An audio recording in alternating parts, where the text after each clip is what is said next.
चांदूर बाजार तालुक्यातील जवळा शहापूर येथे सावित्रीबाई फुले यांच्या जयंतीनिमित्त विविध शालेय साहित्य वाटप करून जयंती साजरी करण्यात आली। यावेळी आदर्श विद्यालय येथे स्वर्गवासी भाऊराव विधळे यांच्या स्मृतिप्रीत्यर्थ प्रवेशद्वाराचे लोकार्पण करण्यात आले। यावेळी शालेय विद्यार्थी, शिक्षक सह अनेक नागरिक उपस्थित होते।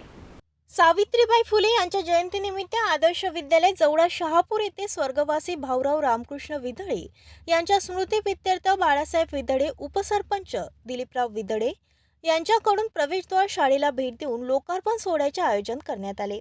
वडिलांच्या शाळेविषयी असलेले प्रेम ही आठवण जीवनभर राहावी व गावकऱ्यांसाठी चांगले काय करता येईल हे नेहमी त्यांना वाटायचे। याकरिता दोन्ही मुलांनी आपल्या वडिलांचे स्वप्न पूर्ण करत सावित्रीबाई फुले यांच्या जयंतीनिमित्त शाळेला भेट म्हणून प्रवेशद्वार दिले। यानिमित्त अनेक लोकांच्या उपस्थितीत लोकार्पण करण्यात आले। याकरिता आदर्श विद्यालय जवळा शहापूर येथे विविध कार्यक्रमाचे आयोजन सुद्धा करण्यात आले।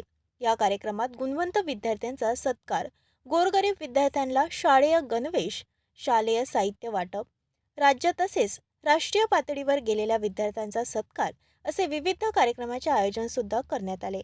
या कार्यक्रमाला प्रमुख पाहुणे म्हणून प्रिया देशमुख, उपशिक्षण अधिकारी जिल्हा परिषद, प्रमोद राऊत, पोलीस उपनिरीक्षक चांदूर बाजार, राजा देशमुख, अध्यक्ष बाबाराव सार्वजनिक शिक्षण संस्था तळवेल, सत्कार मूर्ती दिलीपराव विधळे, बाळासाहेब विधळे, उपसरपंच प्राध्यापक डॉक्टर ज्योती विधळे, गोसी टोंपे महाविद्यालय चांदूर बाजार, वर्षा ढोले, माला तसेच अनेक शिक्षक, नागरिक उपस्थित होते।